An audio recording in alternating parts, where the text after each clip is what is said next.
This video is sponsored by Manscaped. I think anything has the potential to be great. It's all about how you apply yourself and make the most of what you have. Whether you're doing something new or revising something completely, there's always potential to be good. When making something, getting creative can go two ways. Either you're strapped for money, so you get creative in your own special way, or you have enough money to make your dream a reality. Usually when neither of those paths are taken, it's heartbreaking. The final project leaves you wanting so much more, and just thinking about how much bigger that project could have been, how much it could have meant something way more to so many. This happens in movies all the time, and it sucks. It's painful to see a project with so much potential fall right on its face. I think one of the most recent examples of this was Illumination's The Grinch, and I feel like I'm the only one who thinks so. This movie is disappointing, which may sound odd. Over and over again, I've mentioned how much I hate Illumination, so why would I ever be disappointed by another one of their movies? I hate their movies and so many business practices that they incorporate in every single movie. I hate the designs of the characters, the look of their animations. It's all so painful every single time. Illumination has ushered in a dark era of animation where companies just see how valuable it is to make low budget nothings and maximize profit because families will watch anything, it seems. And when we get that one good animated movie in theaters, we grasp it tightly and we don't let go for dear life. It's the only nourishment, the only thing to sustain. But I say The Grinch is disappointing because I weirdly like it. I know, isn't that insane? This is an adaptation that has been adapted 3 times now from the original Dr. Seuss book. First in the 60s with the 30-minute little thing, the classic, the adorable story, and then in 2000 with the admittingly horrifying Jim Carrey, Ron Howard version, which took the wholesome, colorful vibes of the original animation and made it a colorless horror movie with an insane monster of a man, which actually might be better than the musical that we got this year with Matthew Morrison. Oh, him being all sexual as the Grinch? Ew, dude, what's wrong with you? And finally in 2018, we got Illumination's The Grinch, the second adaptation from Illumination of a beloved Dr. Seuss movie. Now, I've talked about how much I despise the Lorax. I truly despise it. It uses the same 2 colors with the most bland animation, the worst voice acting, and shockingly, I feel like the only person in the world who doesn't like the songs. And I've received bricks thrown through my window because I said I hate the one slur. People are obsessed with this guy. Alright, maybe he's a little hot. No, okay, you guys are right, he's pretty hot. But overall, I think The Lorax is the worst, most ironic movie ever made. A movie about fighting corporations and greed, made by the very studio everyone views as greed. They could have done so much better with it, and they didn't. But the thing is, if you look at The Grinch from very far away, these 2 movies might seem like the same thing. They both might seem like awful examples of adaptations, but to me, they are very different. The Grinch is actually good in comparison to the Lorax. It's actually incredible when you're comparing it. Now this movie gets a lot wrong, but the potential is what feels great. It is the first Illumination movie since the original Despicable Me where it feels like they tried, where they truly tried. The first one in a very long time where they said, hey, let's actually make a story we kinda somewhat care about. And do they stick the landing? Well, no.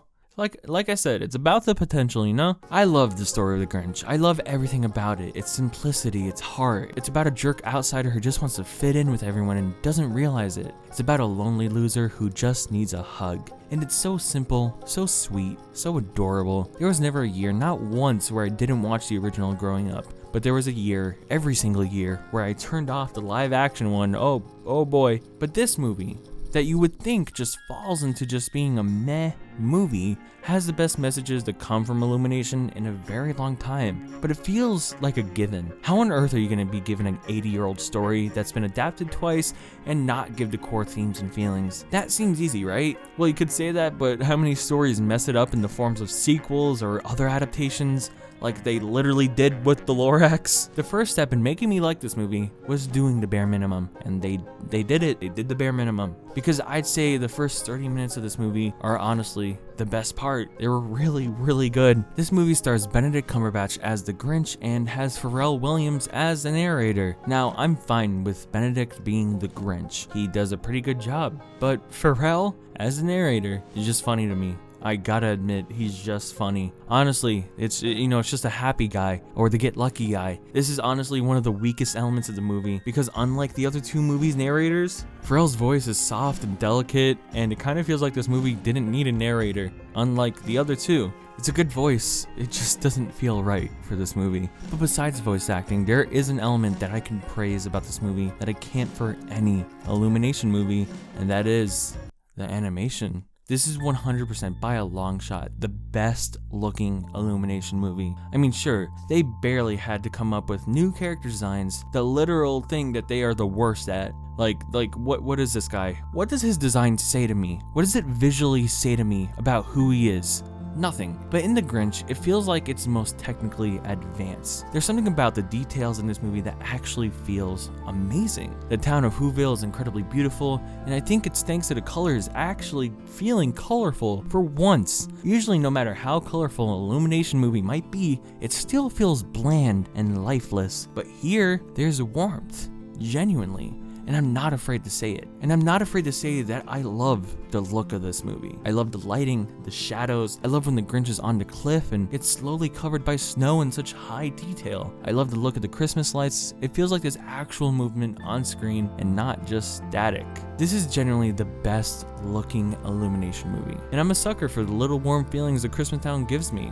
I'm not gonna lie. But with all of this, there is a little caveat that comes with it. While the lighting, the detail, the environments are all great, it still employs the exact same stale movements of the characters as all of their other movies. It's a stiff slapstick that doesn't allow for any stretching in any of the characters to add to a scene and make them feel like they're actually animated. Everything is stiff, which is upsetting because while there's a great detailed world, the people that inhabit it aren't the best. They aren't.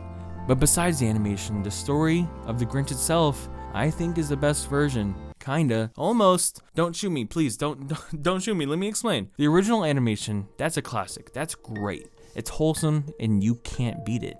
But it's a short, tiny animated movie, so you don't get to know anything about who the Who's are or what Whoville is, except they're quirky and they got quirky stuff going on. And the live action is just not good. If not for Jim Carrey, this is a colorless horror town similar to like Silent Hill, where every Who in Whoville is a terrified little wimp. The original kind of feels like a cult at the end, where they're all singing. It kind of gives me weird Midsummer vibes, and the fact that they just accept this random Grinch guy that none of them have ever seen before, it makes me wonder what their motives are.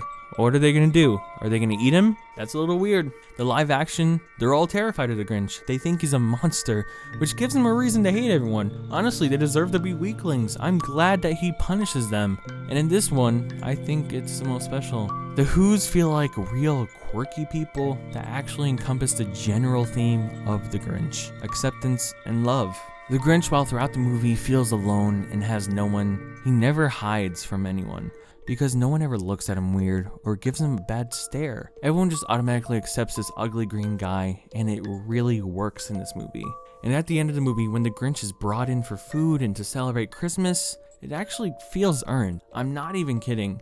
It feels fitting since he was always accepted.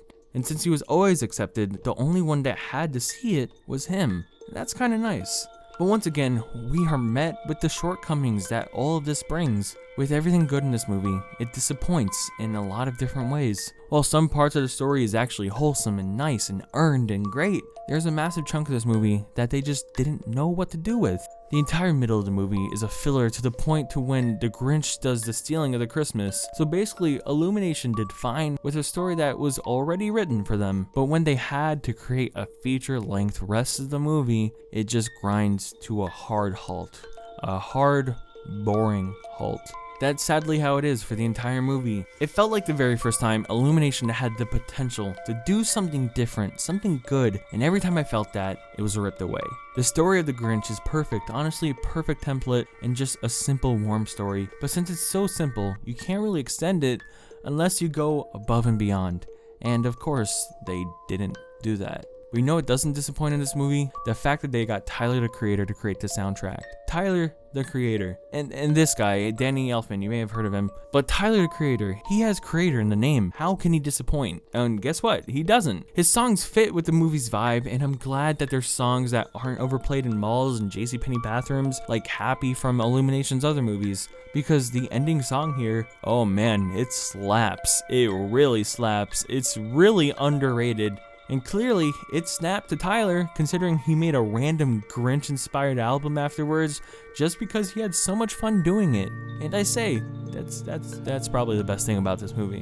But you know, when the Nostalgia Critic said in his review, oh, some rapper guy making the songs for this movie, it sounds like that they couldn't get Snoop Dogg to do the same songs. Whatever it is, it sounds like the rapper was shoved in at the last minute as a replacement for Snoop Dogg, leaving to do Adam's Family. I kind of wanted to throw up. What a boomer thing to say, man. Let me handle the nostalgia from now on. I invented nostalgia, everyone knows that, alright? But overall, Grinch is a disappointment. It feels like it could have been so much more. It has a lot working for it, bogged down by a studio that knows they don't have to try to stay in business. But I want them to try. They have access to all of these marvelous Dr. Seuss properties, stories already made for them, some already given theatrical versions. And if they continue with this, I'd like to see them try more, just a little bit. Is that too much to ask? Probably, I guess.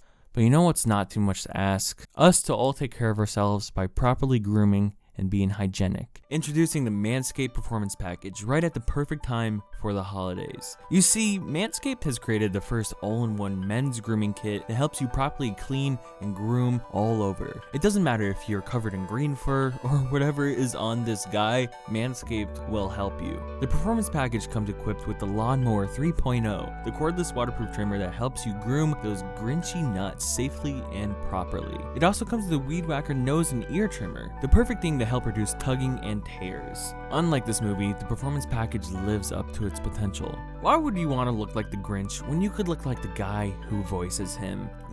Yeah, oh yeah, he has a Manscaped, I know it, oh confirmed, true, you're speaking truth. Along with the other tools I mentioned, the Performance Package just comes a lot more to help you stay clean all over. And as a special holiday discount, you can get 20% off and free shipping with the code 24frames at checkout with the link in the description. That's code 24frames at checkout with the link in the description.